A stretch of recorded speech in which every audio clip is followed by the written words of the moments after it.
Hello everyone. देखिए आज का आपका टॉपिक है इंडियन पॉलिटी। और इंडियन पॉलिटी या इंडियन कॉन्स्टिट्यूशन का एक इम्पॉर्टेंट पार्ट है राज्य के नीति निर्देशक तत्व, यानी कि directive principle of the state. तो उससे संबंधित इम्पॉर्टेंट फैक्ट आज इस वीडियो में रहेंगे और कुछ मोस्ट इम्पॉर्टेंट एमसीक्यूज़ भी रहेंगे जो एग्जाम्स में पूछे गए हैं और किसी भी एग्ज़ाम के पॉइंट ऑफ व्यू से ये मोस्ट इम्पॉर्टेंट रहने वाले हैं। फर्स्ट पॉइंट है, भारत में राज्य के नीति निर्देशक तत्व ग्रहण किए गए हैं या लिए गए हैं। किससे लिए गए हैं? तो आयरलैंड के संविधान से।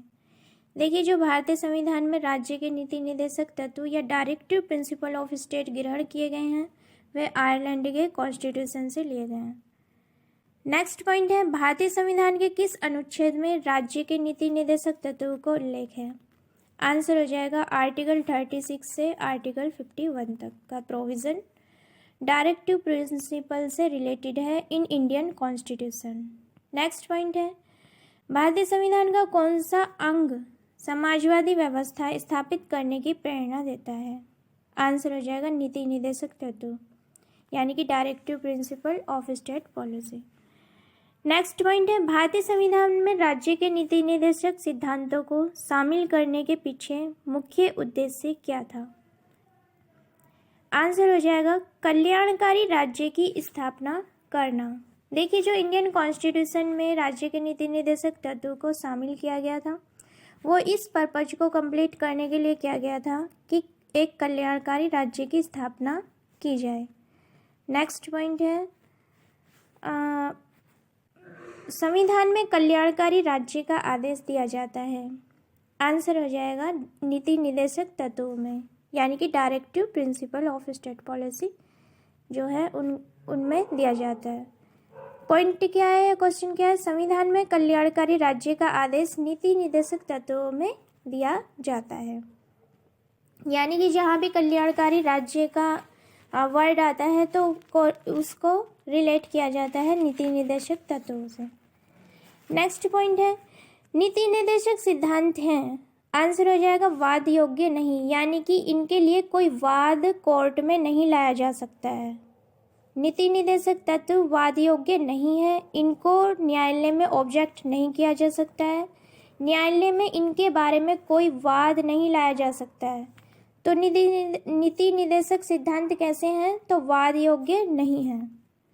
नेक्स्ट पॉइंट है, नीति निर्देशक तत्वों को कार्यान्वित करने के लिए क्या मूल अधिकारों का हनन हो सकता है? आंसर हो जाएगा कुछ का। देखिए, नीति निर्देशक तत्वों को जब कार्यान्वित करती है गवर्नमेंट तो मूल अधिकारों का हनन हो सकता है, यानी कि कुछ मात्रा तक कुछ मूल अधिकारों का हनन भी हो सकता है। तो आंसर लिखना है कुछ का, सभी का नहीं, कुछ का। नेक्स्ट पॉइंट है, भारत के संविधान में अंतर्राष्ट्रीय सुरक्षा को प्रोत्साहन देना सन्निहित है। किसमें सन्निहित है? आंसर हो जाएगा राज्य के नीति निर्देशक तत्वों में। पॉइंट क्या है, भारत के संविधान में अंतर्राष्ट्रीय सुरक्षा को प्रोत्साहन देना किसमें निहित है? आंसर हो जाएगा राज्य के नीति निर्देशक तत्वों में। नेक्स्ट पॉइंट है, ये एमसीक्यू क्वेश्चन है। देखिए, कल्याणकारी राज्य की संकल्पना का समावेश भारत के संविधान में है। तो इसका आंसर क्या हो जाएगा?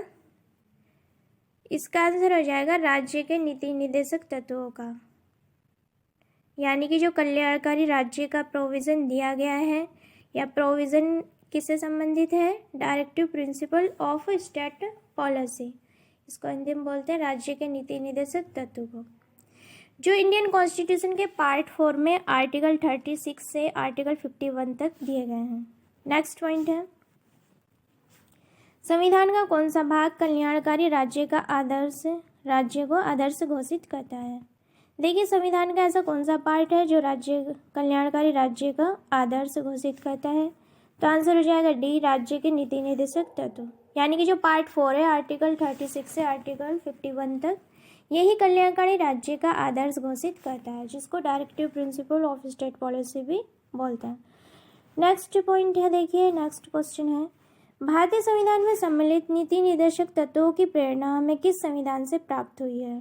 तो इसका सिंपल सा आंसर है, सभी को लर्न है, आयरलैंड, यानी कि देखिए आयरलैंड के कॉन्स्टिट्यूशन से directive principle of state policy की प्रेरणा हमारे संविधान में ग्रहण की गई। नेक्स्ट पॉइंट रहेगा इसका, भारतीय संविधान में राज्य के नीति निर्देशक तत्वों को निम्न में से किस देश के संविधान से लिया गया है? आंसर हो जाएगा सी, आयरलैंड। आयरलैंड के संविधान से लिया गया है। यह बार बार ही यही क्वेश्चन पूछा जाता है। नेक्स्ट पॉइंट है आगे, भारतीय संविधान के किस भाग में न्यायपालिका तथा कार्यपालिका के पार्थक्य का प्रावधान है? आंसर हो जाएगा राज्य के नीति निर्देशक तत्व। मतलब ये है सेपरेशन का, न्यायपालिका तथा कार्यपालिका के पृथक्करण का सिद्धांत कौन से उसमें दिया गया आर्टिकल में? राज्य के नीति निर्देशक सिद्धांत में दिया गया है आर्टिकल 50 में। ठीक है, तो ये क्वेश्चन क्या बनेगा, भारतीय संविधान के किस भाग में न्यायपालिका तथा कार्यपालिका के पृथक्करण का प्रावधान है? तो आर्टिकल 50 में और राज्य के नीति निर्देशक सिद्धांत के अंतर्गत। नेक्स्ट पॉइंट है, भारतीय संविधान में राज्य के नीति निर्देशक सिद्धांत को किस मुख्य कारण से सम्मिलित किया गया? आंसर हो जाएगा कल्याणकारी राज्य की स्थापना के लिए। देखिए जो नीति निर्देशक सिद्धांत हैं इनको किस मुख्य कारण से भारतीय संविधान में सम्मिलित किया गया था? आंसर हो जाएगा कल्याणकारी राज्य की स्थापना करने के लिए। नेक्स्ट पॉइंट है, मूलभूत संविधान में कौन से भाग में राज्य लोक कल्याण की संकल्पना सम्मिलित की गई है? यानी कि जो मूलभूत कॉन्स्टिट्यूशन है हमारा उसके कौन से पार्ट में राज्य की लोक कल्याणकारी यानी कि वेलफेयर की संकल्पना सम्मिलित की गई? आंसर हो जाएगा राज्य के नीति निर्देशक तत्व में।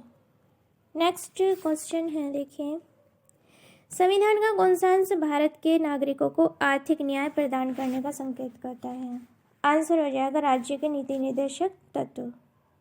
नेक्स्ट पॉइंट है, नीति निर्देशक सिद्धांत है कैसे हैं? आंसर हो जाएगा बी, वाद योग्य नहीं है, इनके बारे में न्यायालय में कोई वाद नहीं लाया जा सकता है। नेक्स्ट पॉइंट है क्वेश्चन, समान कार्य के लिए समान वेतन भारत के संविधान में सुनिश्चित किया गया है। आंसर हो जाएगा बी, राज्य के नीति निर्देशक सिद्धांतों के अंतर्गत। नेक्स्ट क्वेश्चन है, देखिए इनमें से कौन राज्य के नीति निर्देशक सिद्धांतों में सम्मिलित नहीं है? आंसर हो जाएगा डी, सूचना का अधिकार। देखिए जो सूचना का अधिकार है वह राज्य के नीति निर्देशक सिद्धांतों में सम्मिलित नहीं है। नेक्स्ट पॉइंट है, निम्नलिखित में से कौन सा नीति निर्देशक तत्व है? आंसर हो जाएगा ए, समान नागरिक संहिता, जो आर्टिकल 44 के अंतर्गत इसका प्रोविजन दिया गया है कॉमन सिविल कोड का। तो ये क्या है? ये एक डायरेक्टिव प्रिंसिपल है या नीति निर्देशक तत्व है। नेक्स्ट पॉइंट है, देखिए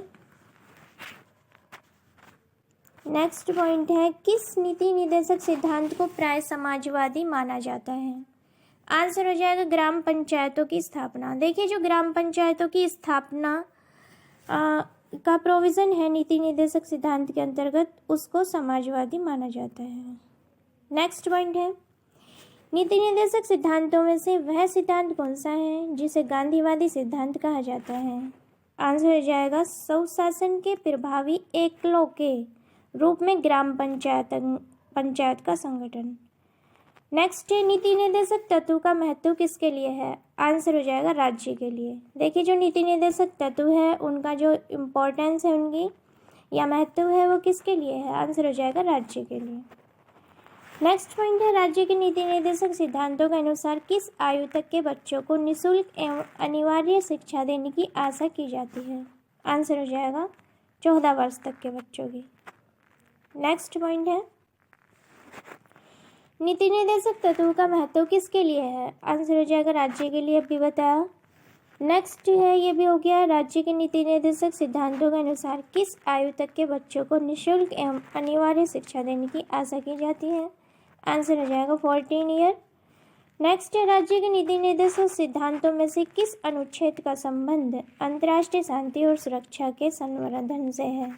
आंसर हो जाएगा आर्टिकल 51 का यानी कि अनुच्छेद 51 का। नेक्स्ट पॉइंट है, भारतीय संविधान के अनुच्छेदों में से कौन सा अनुच्छेद राज्य सरकार को ग्राम पंचायतों को संगठित करने का निर्देश देता है? आंसर हो जाएगा आर्टिकल 40 या अनुच्छेद 40। नेक्स्ट है, भारत के किस राज्य में समान नागरिक संहिता लागू है? आंसर हो जाएगा गोवा में। आज के लिए इतना ही टॉपिक था directive principle of state policy, और ये सभी पूछे गए क्वेश्चंस हैं और किसी भी एग्जाम के पॉइंट ऑफ व्यू से मोस्ट इम्पोर्टेंट है। मिलते हैं नेक्स्ट वीडियो में नेक्स्ट टॉपिक के साथ।